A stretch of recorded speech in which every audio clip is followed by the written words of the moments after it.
और अब खबरों पर विस्तार से नजर डाल रहे हैं। शुरुआत एक बड़ी खबर के साथ कर रहे हैं। नीट पेपर लीक पर इस समय जो बड़ी खबर आ रही है वो हम आपको बता रहे हैं। सीबीआई के रिमांड में 2 आरोपी हैं और सीबीआई के रिमांड में आरोपी चिंटू और मुकेश को रखा गया है। पटना सीबीआई कोर्ट ने रिमांड की मंजूरी दे दी है।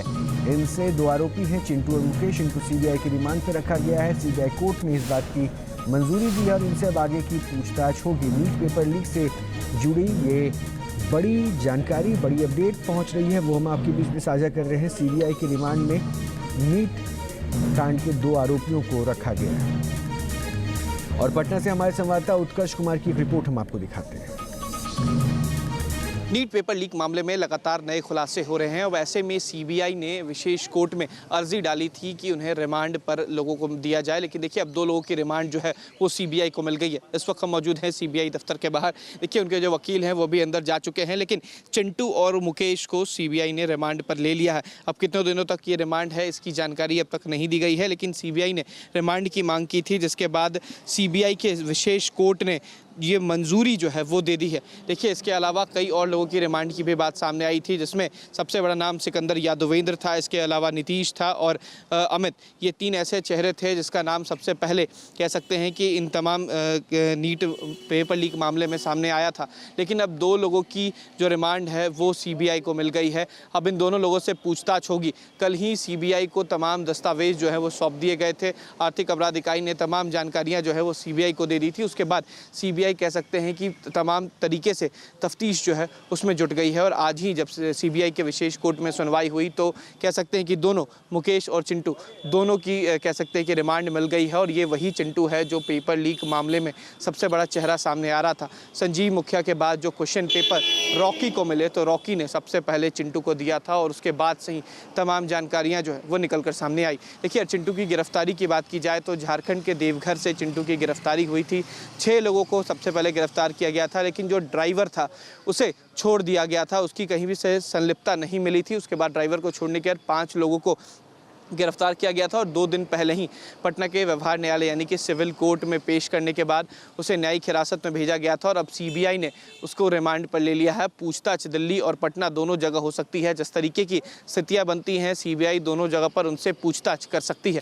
लेकिन नो कोरोसिव एक्ट में जो गायब है संजीव मुखिया, किंगपिन माना जाता है, सबसे बड़ा सेटर माना जाता है, वो अब तक पुलिस के तफ्तीश से दूर है, पुलिस की निगरानी से दूर है। और ऐसे में अब आने वाले समय में सीबीआई जो है उसे भी कहीं ना कहीं से ढूंढ कर निकालेगी, क्योंकि उसके खिलाफ नो कोरोसिव एक्ट जो है वो लागू है। लेकिन अभी की सबसे बड़ी खबर, सीबीआई के रिमांड पर मुकेश और चिंटू जो है दोनों मिल गए हैं। दोनों को सीबीआई के विशेष अदालत ने रिमांड पर दे दिया है।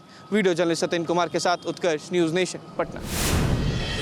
और नीट पेपर लीक से इस मामले से जुड़ी एक और बड़ी जानकारी मिल रही है, क्योंकि मास्टरमाइंड संजीव मुखिया कर सकता है सरेंडर, ऐसी सूचना मिल रही है। और संजीव मुखिया को कहीं से भी नहीं मिल रही है मदद। संजीव मुखिया की जांच एजेंसियां लगातार तलाश कर रही है और इस बारे में जो जानकारी मिल रही है उसके मुताबिक संजीव मुखिया अब सरेंडर कर सकता है। जांच एजेंसी लगातार संजीव मुखिया की तलाश कर रही है और संजीव मुखिया को कहीं से भी मदद नहीं मिल रही, क्योंकि जांच एजेंसियों के रडार पर संजीव मुखिया है, मुख्य आरोपी इस पूरे नीट पेपर लीक मामले का बताया जा रहा है। उत्कर्ष हमारे साथ जुड़ चुके हैं, हमारे संवाददाता, और अपडेट देंगे। उत्कर्ष, क्या है संजीव मुखिया से जुड़ी अपडेट?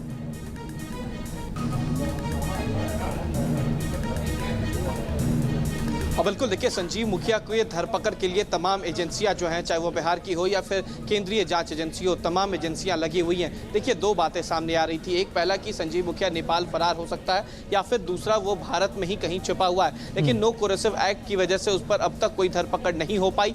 5 जुलाई को जब सीबीआई की विशेष अदालत बैठेगी उस दिन उसके नो कोरोसिव एक्ट पर कह सकते हैं कि सुनवाई होगी और उसके खिलाफ जो है वो कह सकते हैं कि अरेस्ट वारंट जारी होगा। तो माना जा रहा है कि उससे पहले ही संजीव मुखिया सरेंडर कर सकता है। लेकिन इससे पहले 2 लोगों से सीबीआई जो है वो पूछताछ कर रही है और वहां से भी कई जानकारियां जो है वो संजीव मुखिया को लेकर सामने आएंगी। क्योंकि अगर संजीव मुखिया की बात की जाए तो 2016 नीट मामले में भी बड़ा आरोपी रहा है और काफी शातिर माना जाता है। संजीव मुखिया 4 मई से गायब है, ना तो वो अपने कॉलेज गया है ना ही वो अपने घर गया है। लेकिन उसका साफ कहना है कि उनके परिवारजनों का साफ कहना है कि वह भारत में ही है और समय आने पर सामने आ जाएगा। बहुत बहुत शुक्रिया आपका उत्कर्ष इन तमाम जानकारी के लिए। तो संजीव मुखिया से जुड़ी जो बड़ी अपडेट मिल रही है उसके मुताबिक संजीव मुखिया सरेंडर कर सकता है, जांच एजेंसियों के लगातार रडार पर है। और वहीं एक और बड़ी अपडेट मिल रही है कि नीट पेपर लीक मामले में सीबीआई की जांच लगातार जारी है और 5 राज्यों में से 27 से ज़्यादा आरोपियों की गिरफ्तारी अब तक हो चुकी है। सबसे बड़ी जांच एजेंसी की रडार पर अब एनटीए के भी कुछ अधिकारी हैं और सीबीआई को अब भी तफ्तीश की कई ऐसे सुराग मिले हैं जिनसे एनटीए के अफसरों की मुश्किलें बढ़ सकती है। एनटीए का सिस्टम शुरुआत से ही विवादों में रहा है और कैसे काम होता है इस पूरे सिस्टम के जरिए ये हम आपको इस रिपोर्ट में दिखाते हैं।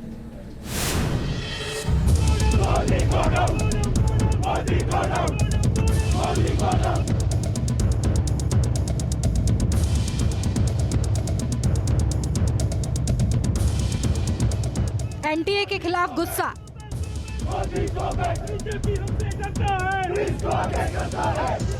नीट और नेट की परीक्षा में गड़बड़ी को लेकर बवाल, लाखों छात्रों के भविष्य का सवाल, नेशनल टेस्टिंग एजेंसी का क्या हाल, नीट यूजी 2024 का पेपर लीक हो गया, बिहार समेत कई राज्यों में सीबीआई की जांच जारी है, कई आरोपियों की गिरफ्तारी हो चुकी है और कई लोगों की तलाश है। सीबीआई के रडार पर अब एनटीए के सभी 10 अफसर हैं। बताया जा रहा है कि परीक्षा से जुड़े टॉप अधिकारियों पर सीबीआई की नजर है और जल्द ही बड़ी कार्रवाई हो सकती है।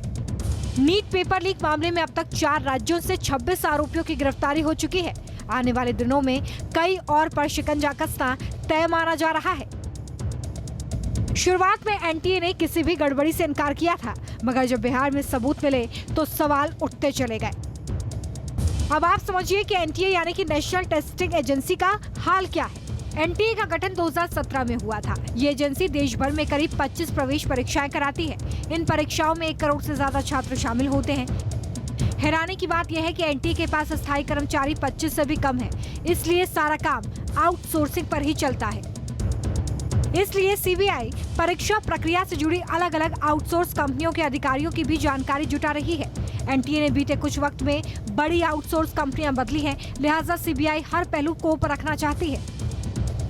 नेशनल टेस्टिंग एजेंसी 2017 से काम कर रही है, तब से अब तक कई विवाद जुड़े हैं। इस बार नीट और नेट की परीक्षा पर संग्राम छिड़ा, मगर उससे पहले 2019 में जेईई मेंस के दौरान परीक्षार्थियों को सर्वर में खराबी के चलते परेशानी का सामना करना पड़ा। कुछ जगहों पर प्रश्न पत्र में देरी की भी शिकायत मिली थी।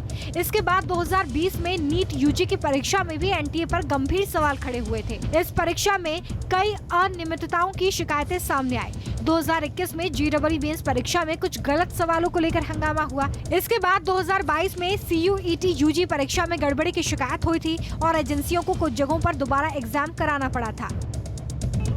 इस बार की गड़बड़ी को लेकर पूरे देश में आक्रोश है। सवाल कई उठ रहे हैं। सीबीआई की जांच के बीच सियासी बयानबाजी का सिलसिला भी जारी है।